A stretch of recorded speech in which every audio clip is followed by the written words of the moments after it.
Hi guys, मी आज hi guys, बनवणार आहे काजल मध्ये सांबर. आपलं मी स्वागत आहे. भोपळा, आज मी शेवग्याच्या बनवणार शेंगा, आहे सांबर.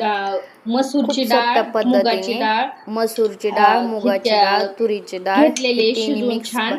तीन डाळी शिजून मिक्स घेतलेले, केल्यात. मी शेवगा, मिक्स बनवणार भोपळा. आहे डाळीचं सांबर. दुसरे मी खूप व्हेजिटेबल्स छान नाही लागतं. टाकले, कांदा कापून पाणी टाकलाय तयार त्याच्यात, केले, आंबट शिजवून भिजून घेतले. ठेवलेले चिंचचं पाणी करून घेतले आंबट.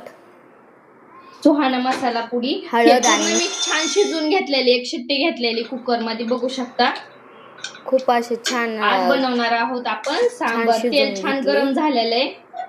तेलामध्ये मी गरम छान झालेले, मोहरी टाकणार आहे. त्याच्यामध्ये मी मोहरी टाकून मोहरी घेणार अशी आहे. छान तडतडू द्यायची. कढीपत्ता धुवून ठेवलेला आहे, कढीपत्ता टाकून घेणार आहे. छान असा फ्राय होऊ देणार आहे. नंतर कढीपत्ता आणि ते शिजून घेतलेलं मी शेवग्याच्या शेंगा,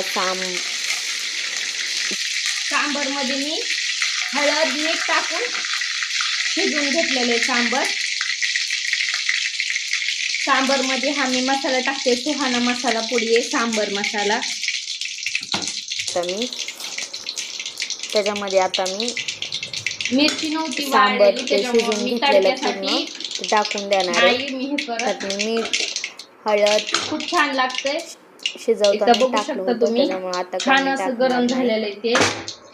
खूप छान तडका झालाय तयार. कुकर मधली डाळ टाकून देणार आहे, सांबर मिक्स शिजवून घेतलेली. बघू शकता छान तडतडायला लागले.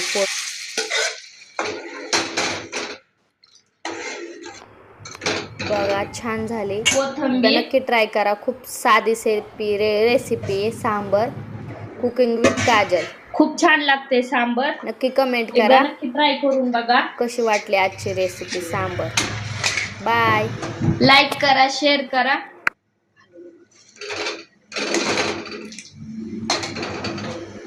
चिंचेचं पाणी टाकून घेते. आंबट तिखट खूप छान लागते.